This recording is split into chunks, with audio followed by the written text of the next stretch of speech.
अस्सलाम वालेकुम नाजरीन मैं हूं लाला मुर्तज़ा और आप देख रहे हैं मेरा यूट्यूब चैनल। आज हम जो बात करेंगे वो करेंगे पाकिस्तान क्रिकेट टीम की, पाकिस्तान क्रिकेट टीम के चेयरमैन ज़का अशरफ की और पाकिस्तान क्रिकेट टीम के सेलेक्टर इंज़माम उल हक की।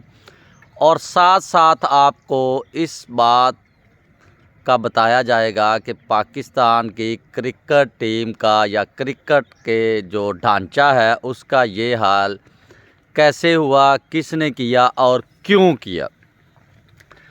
एक बात तो आपने ये सुनी होगी कि तुम्या तो तरबूज नहीं बनते, भावें मक्यों फेर ले आइए।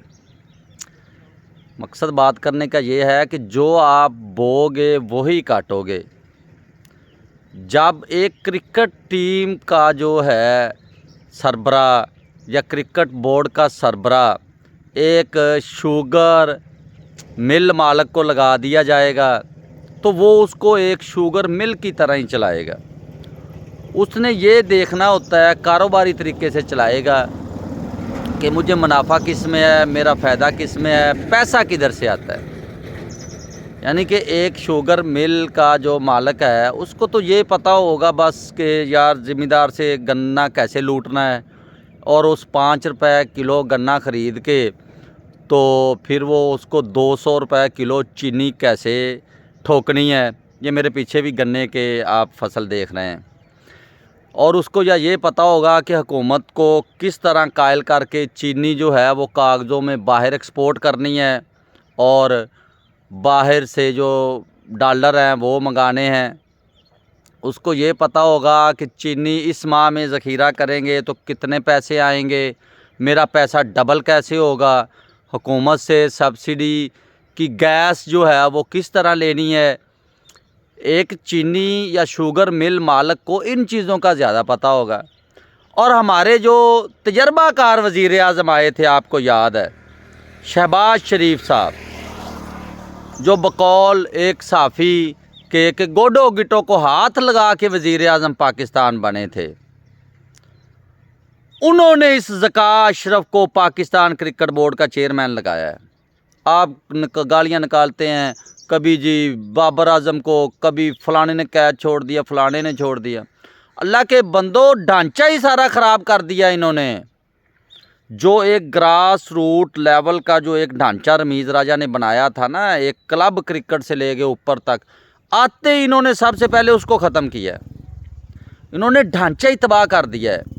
अभी मैं आपको बताता हूँ कि अगर आपको पता ही है मियाँ नवाज शरीफ, शहबाज शरीफ, ज़का अशरफ, जरदारी, इनकी शुगर मिल्स हैं। अगर रमीज़ राजा को इनकी शुगर मिल्स का जाके तो मैनेजिंग डायरेक्टर या उधर बॉडी का चेयरमैन लगा दिया जाए तो क्या वो शुगर मिल इनकी जिस तरह ये किसानों को लूट रहे हैं और उसके बाद आवाम को भी 90 रुपए वाली चीनी 200 रुपए किलो ठोक रहे हैं, क्या रमीज़ राजा इनकी शुगर मिलें चला सकता है? हरगज़ नहीं चलाएगा। वो भी वही हाल कर देगा जैसे ज़का अशरफ ने पीसीबी का कर दिया है। यही हाल रमीज़ राजा इनकी शुगर मिलों का जाके कर देगा।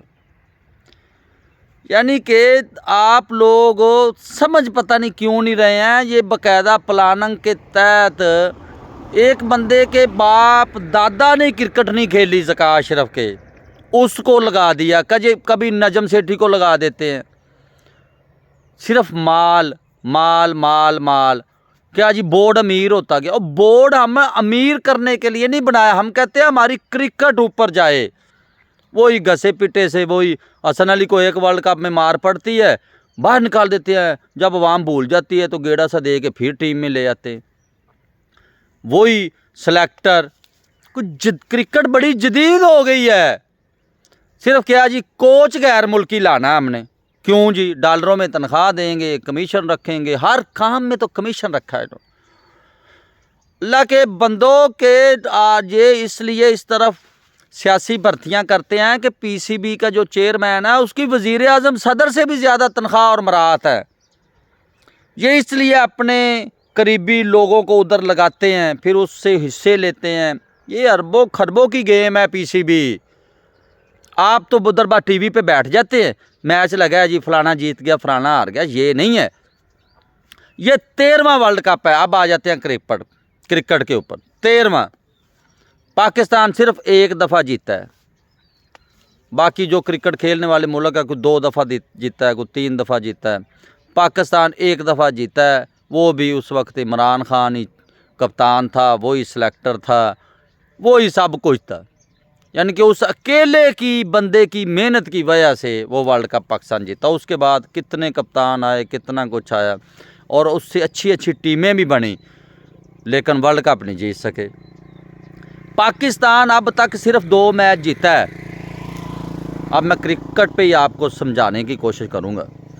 वो 2 मैच जो हैं, वो जो क्वालिफाइंग टीमें हैं ना, जो क्वालिफाइंग राउंड खेल कर वर्ल्ड कप में शामिल हुई हैं, यानी कि वो पहले 8 टीमों में शामिल नहीं थी, उनसे जीता है। एक है श्रीलंका, एक है हॉलैंड। ये दोनों इस बार क्वालिफाइंग राउंड खेल के आई हैं, पहले 8 टीमों में ये शामिल नहीं थी। यानी कि जो क्वालिफाइंग राउंड टीमें समझते हैं ना आप, वो पहले वर्ल्ड कप में 4-4, 5-5 होती थी, बिल्कुल माठी सी कमज़ोर सी टीमें। ये उन टीमों में से आपने 2 मैच जीते हैं। अफ़गानिस्तान मैच शुरू होने से पहले मैंने बता दिया था कि ये तो कहते हैं ना अपसेट हुआ है। मैंने ये कहा था कि अगर पाकिस्तान जीत गया तो अपसेट होगा ये, और उन्होंने देखो कितने आराम से स्कोर पूरा किया। वो उनके बैट्समैन ऐसे खेल रहे थे पाकिस्तानी बॉलरों को जैसे, यार मैं अब क्या मिसाल दूँ यानी कि उन्होंने ऐसे आराम से इनका टोटल पूरा कर दिया। और पाकिस्तानी बैट्समैन आखिरी 10 ओवरों में ऐसे खेल रहे थे जैसे कभी अभी 30 ओवर और पड़े हुए हैं। प्लानिंग ही नहीं है, कोच बाहर के ले आओ, फिटनेस ट्रेनर बाहर के ले आओ, फील्डिंग कोच बाहर के ले आओ, पैसा वाफर है बोर्ड के पास, हर चीज़ का लहदा कोच रखा हुआ है, और हर चीज़ पहले से जवाल पजीर है। यानी कि पाकिस्तान की क्रिकेट की ये आप तारीख निकाल के देख लें। हम तो क्रिकेट को फॉलो करते हैं ना, सिर्फ मैच नहीं देखते, उसको समझते हैं, क्रिकेट को कोशिश करते हैं समझने की। आप भी समझने की कोशिश किया करें। मिसबाह-उल हक जैसा कप्तान नहीं है कोई जिसको मीडिया सबसे ज़्यादा रिश्ता पेश करता था, और मिसबाह-उल हक जैसा कोच भी नहीं आया कोई। आप उसका ट्रैक रिकॉर्ड निकाल के देख लीजिएगा, जब वो कोच था पाकिस्तान का। और वो तनख्वाह भी इनसे कम लेता था, ये जिनको डॉलरों में भर्ती करके लेके आते हैं, लेकिन उसको निकाल दिया। और लेके किसको आए जी? ये जी इम्पोर्टेड। तुम्हें आपको पता है कि पाकिस्तानी जो है इम्पोर्टेड चीज़ों के शौकीन है। इनको बता दो ना कि यार ये चीज़ इम्पोर्टेड है, उसका डबल रेट भर देंगे, क्योंकि अपने आप अपनी सलाहियतों के ऊपर इनको यकीन ही नहीं है। ये पानी से लेके शर्ट बूट, चाहे इनको लंडे से लेने पड़े ना, ये कहेंगे नहीं लेने इम्पोर्टेड है भाई। इम्पोर्टेड चीज़ इनको बड़ी पसंद है। इसी तरह इन्होंने कोच भी इम्पोर्टेड ले आए, फील्डिंग कोच भी इम्पोर्टेड है, बॉलिंग कोच भी इम्पोर्टेड है। यानी कि पाकिस्तान जिनको दुनिया फास्ट बॉलिंग में मानती है, उनमें से कोई बॉलिंग कोच नहीं रखा। दुनिया पाकिस्तान के स्पिनरों को मानती है, उनमें से कोई स्पिनर पाकिस्तान की टीम के साथ कोच नहीं रखा। कोच बाहर से मिकी आर्थर साहब, जो खुद कभी ज़िंदगी में मुझे नहीं लगता कि वो किसी टीम के साथ मैंने खेलता देखा होगा, खेला ही नहीं है मुझे लगता है इंटरनेशनल क्रिकेट। बातें इनकी सुन लो यार, ये कोई इतना बड़ा काम नहीं है, सिंपल सी बात है। नीचे से क्रिकेट को ऊपर तक मेरिट पे लेके आए। अभी मैं आपको एक मिसाल देता हूँ। अहमद शहजाद, सरफराज अहमद, ये जो बुज़ुर्ग खिलाड़ी हैं, इनका अब यानी कि टीम में वापस आने का बिल्कुल कोई रास्ता ही नहीं है, कोई तरीका ही नहीं है। वो अभी डोमेस्टिक क्रिकेट आपकी खेल रहे हैं, इस साल भी खेले हैं। यानी कि डोमेस्टिक क्रिकेट का मतलब ये होता है कि उसमें से खेलें बच्चे, नौजवान बच्चे खेलें, परफॉर्मेंस दें, ऊपर आएँ। ये जो टीम से 10-10 बार हो के जा चुके हैं, ये किस हैसियत से डोमेस्टिक क्रिकेट खेल रहे हैं, आप मुझे बताएं। और इनको बुज़ुर्गों को इनकी मिन्नत करें कि भाई बैठ जाओ। अब ये कामरान अकमल, उमर अकमल अभी तक जान नहीं छोड़ रहा है डोमेस्टिक क्रिकेट की। इन्होंने जान नहीं छोड़नी, ये बोर्ड की पॉलिसी होनी चाहिए। कि भाई उम्र रखें 20, 25, 30 साल, इसमें जो इस उम्र से ज़्यादा हो गया वो डोमेस्टिक नहीं खेल सकता, क्योंकि जो 40 साल का डोमेस्टिक खेल रहा है वो कौमी टीम में कब तैयार होके पहुंचेगा। इन्होंने जानबूझ के बेड़ा गर्क किया हुआ है, सिफारशी हर जगह पे, पैसा बड़ा है क्रिकेट में, इसलिए पुरकशिश है, भागते हैं इधर जाते हैं। ये बस कहते हैं कि हमारी तनख्वाहें लगा दें, डिपार्टमेंट हों, हम लगे रहें, चलो जी पक्के 50-60 साल तक हम बस खेलते रहें। ये नहीं होता, किसी दुनिया में भी ये नहीं है। क्रिकेट अपनी परफॉर्मेंस के बलबूते पे क्रिकेटर खेलते हैं, वो बाहर से पैसा कमाते हैं दूसरी लीगों से और उधर से अपना काम चलाते हैं। ये कहते हैं नहीं बस तनख्वाहें लगा दें। इन्होंने हर चीज़ को रोज़गार सरकारी ख़जाने से देना है। डोमेस्टिक में पॉलिसी बनाएं कि 25-30 साल या 26 साल इस एज से ज़्यादा कोई भी डोमेस्टिक क्रिकेट नहीं खेलेगा जो पीसीबी के अंडर होती है। अब 5 साल बाद आप खिलाड़ी देखना आपके पास कितने होंगे यार, उधर तो मौका ही नहीं मिलता। पहले 5 या 6 खिलाड़ी जो टीम में होते हैं वो तो बुजुर्ग खिलाड़ी होते हैं। किसी भी डोमेस्टिक क्रिकेट में आप जाके देख लें, बुजुर्ग खिलाड़ी होंगे जो टीम से 3-3 दफ़ा निकाले गए होंगे। जब 6 बंदों ने उन्होंने जगह कैप्चर कर ली तो नए बच्चों को कैसे मौका मिलेगा डोमेस्टिक क्रिकेट खेलने का। सबसे बड़ा क्रिकेट के साथ जुल्म ये किया गया है, ये जो बूढ़े बुजुर्ग खिलाड़ी, मैंने आपको मिसालें दी हैं, ये सरफराज अहमद, अहमद शहजाद, कामरान अकमल, ये जो उमर अकमल वगैरह, ये अभी तक लगे हुए हैं डोमेस्टिक में, पूरी उधर बारियां लेते हैं। उधर सीनियर जो होते हैं ये सीनियर खिलाड़ी हैं जी, इनको खिलाएं जी, पहले इनको मौका दें। यंग जो हैं जिन्होंने आगे कौमी टीम की नुमाइंदगी करनी है उनको बाहर बिठाए रखते हैं बेचारे, उससे इनको बस इनकी तौलिया और पानी इनको देने के लिए। क्यों? बोर्ड जो है वो पाकिस्तान का है ना, वो नवाज शरीफ का, शहबाज शरीफ का या जरदारी का तो नहीं है ना, पूरी पाकिस्तान। यानी कि पाकिस्तानी दो ही काम शौक से देखते करते हैं, सियासत और क्रिकेट, दोनों में जलालत कर दी है इन्होंने। सियासत का हाल देख लें क्या है, ना इलेक्शन करवा रहे हैं ना कुछ, और क्रिकेट का हाल जो कर दिया वो भी आप देख लें। यानी कि पाकिस्तान के जो पैशन थे, जो शौक़ थे, वो दोनों को इन्होंने तबाही के दहाने पर ला के खड़ा कर दिया। जब तक आपकी डोमेस्टिक ठीक नहीं होगी तब तक आपकी कौमी टीम ठीक नहीं बन सकती। और जब आप तो इधर तो लाइनें लगी होनी चाहिए।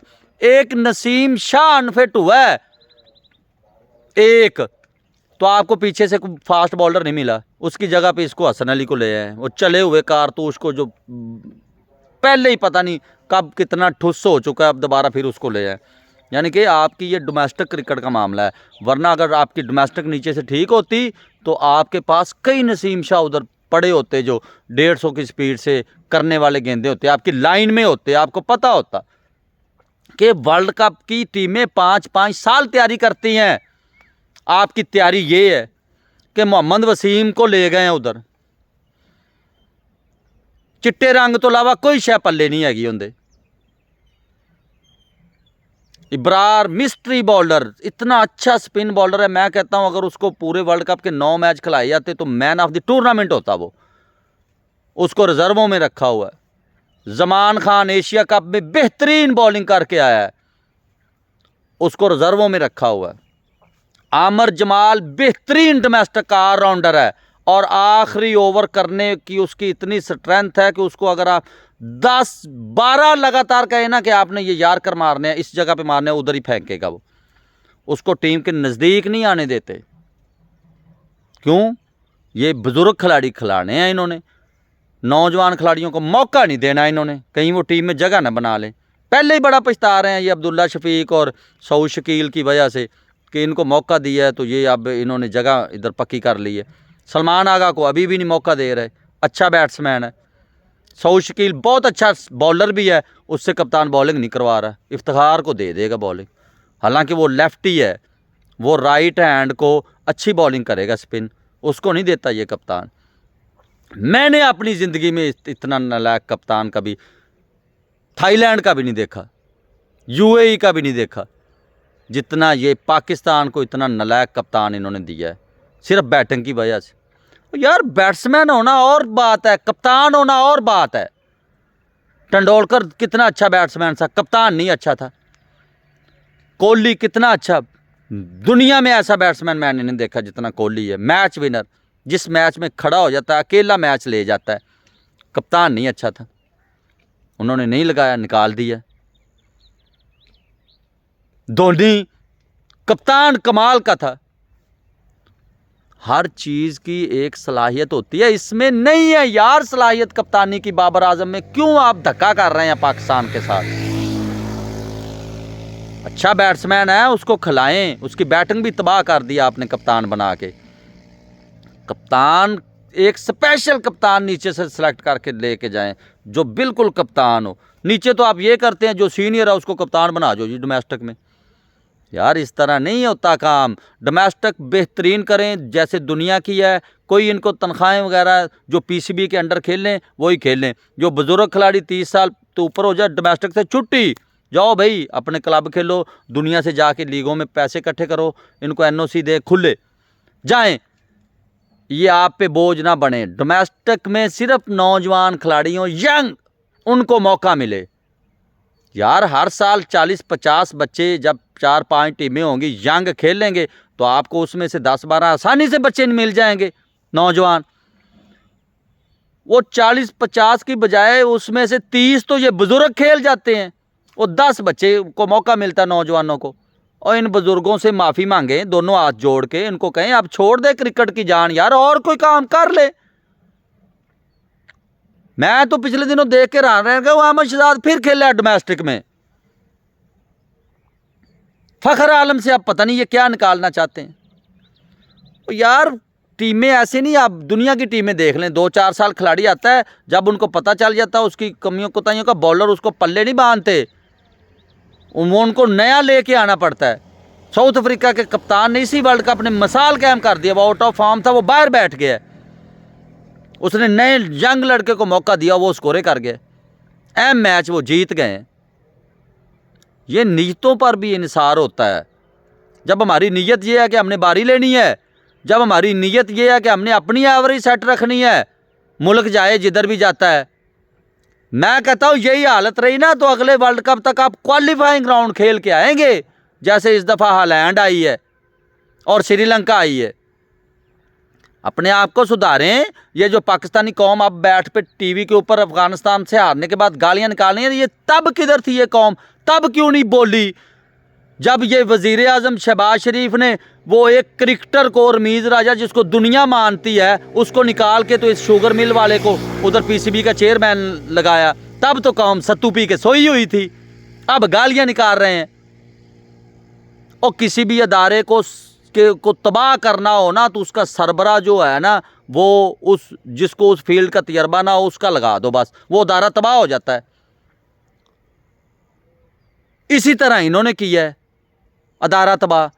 और किसी अंधे क्रिकेटर को भी लगा दो यार, क्रिकेटर तो हो समझ लो। मैंने कहा ना ये ज़का अशरफ अपनी मिल का लगाए ना रमीज़ राजा को, मैं मान लूँ इसको, इसकी जितनी शुगर मिले है ना सारा का चार्ज ये रमीज़ राजा को दे दे।